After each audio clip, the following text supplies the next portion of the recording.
আপনি, তারপরেও তাহলে আজকে কেন করলেন আমার সাথে এটা? তারপর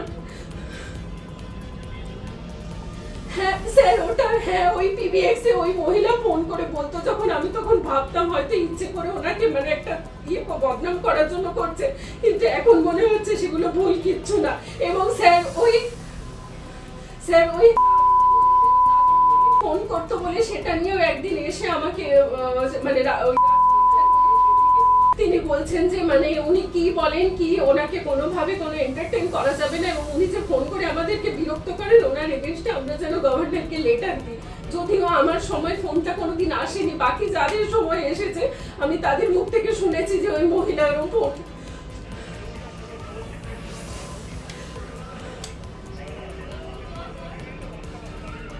স্যার আমি হোয়াটসঅ্যাপ আর নর্মাল কল সব জায়গা থেকে ব্লক করে রেখেছিলাম। হ্যাঁ আমি একটা দুটো যে নাম্বারগুলো পেয়েছিলাম ব্লক করে রেখেছিলাম। অ্যাকচুয়ালি স্যার এটার সাথে আমি তো মানে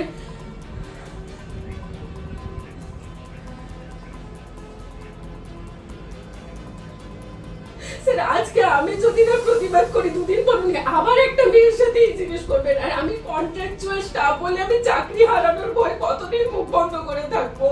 মাননীয় প্রধানমন্ত্রী আসছেন, আজই রাতে আসবেন, এবং আগামীকাল তাঁর নাকি 3টে সভা আছে। কোথায় থাকবেন? রাজভবনে থাকবেন। রাত্রিবাস মাননীয় প্রধানমন্ত্রীর রাজভবনে। তার আগে একই কাণ্ড, রাজ্যপাল তার বিরুদ্ধে থানায় অভিযোগপত্র জমা দিতে গেছেন একটি মহিলা, নারী নির্যাতনের অভিযোগ রাজ্যপালের বিরুদ্ধে।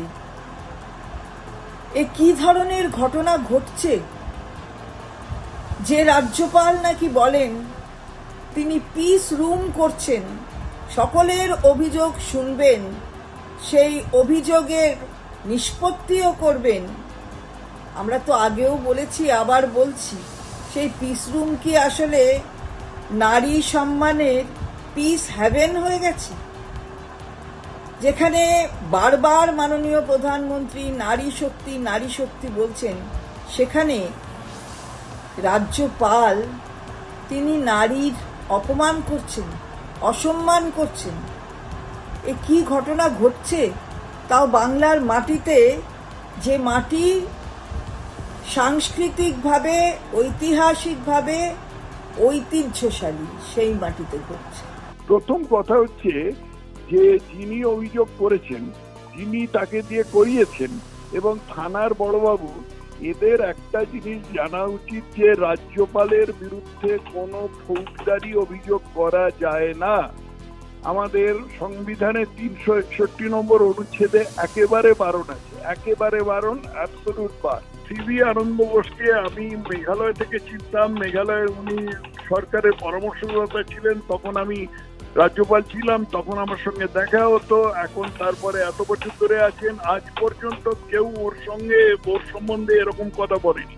উনি খামখেয়ালি, উনি উল্টোপাল্টা অর্ডার দেন, এ সমস্ত আছে, এসব ঠিক আছে, কিন্তু মহিলাদের শ্লীলতাহানি এটা যে বলেনি, আমি এটা বিশ্বাস করি না। এবং আমার বিশ্বাস যেটা হচ্ছে যে আজকে যেরকম এই চাকরি চুরি, কয়লা চুরি, গরু চুরি, পায়খানা চুরি, ত্রিপল চুরি ইত্যাদি যে ব্যাপারটা রটছে, যে ব্যাপারটা ঘনীভূত হচ্ছে, সেটার থেকে নজর ঘোরাবার জন্য এটা একটা কুচক্র মাত্র।